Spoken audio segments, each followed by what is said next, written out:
Syria is holding the parliamentary elections for the first time since the fall of Bashar Assad, who was ousted from power after a rebel offensive in December. Members of Syria's electoral colleges cast their ballots in Damascus and Aleppo, marking a milestone in the country's shift away from the ousted Assad regime. The elections will not be a fully democratic process. Most of the People's Assembly seats will be voted on by electoral colleges in each district. Syria's interim president Ahmed al-Sharaa also visited a polling center in Damascus where members of electoral colleges were casting ballots.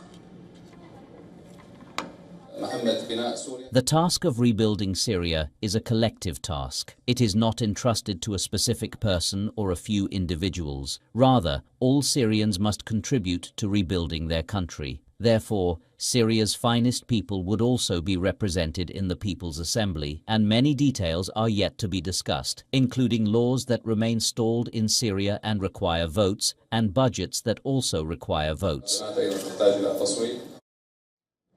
There are 210 seats in Syria's assembly. Under this transitional election, electoral colleges will vote for 140 seats, while al-Sharaa, the de facto leader, will appoint lawmakers to the remaining 70 seats. Nominations for assembly membership closed on September 28th across 50 electoral districts nationwide, with a total of 1,578 candidates, including approximately 14% women. Syria's Ahmed al-Sharaa, who came to power after his rebel offensive toppled Assad in December 2024, is trying to consolidate his hold over a nation fractured by a 14-year war and bouts of sectarian violence that fueled distrust of him among minorities. The elections are not taking place in all of Syria. Polls have been indefinitely postponed in the Sweda province and in areas of Syria's northeast, which are controlled by the Kurdish-led Syrian Democratic Forces. Tensions and clashes between local groups and the government are the key reason for excluding these areas. Syria's interim authorities have defended the decision for a special kind of transitional election, saying that it would be impossible to create an accurate voter registry and conduct a popular vote at this stage. The reason why, they say, is that in 14 years of Syria's civil war, millions of people were internally and externally displaced. The elections will create an interim government for 30 months, after which full-fledged popular vote polls will be held in the country.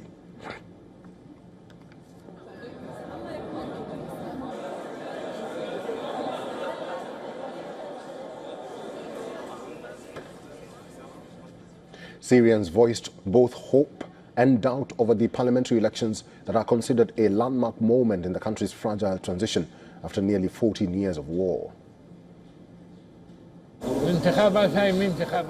These aren't elections. We must distinguish between the choices of the people and the necessities of the state. This process is necessary for the state in this transitional phase, and I am not justifying it, but rather explaining what is happening. When direct elections take place that allow the people to elect their representatives, I will cast my vote. But for now, I will not take part in this election.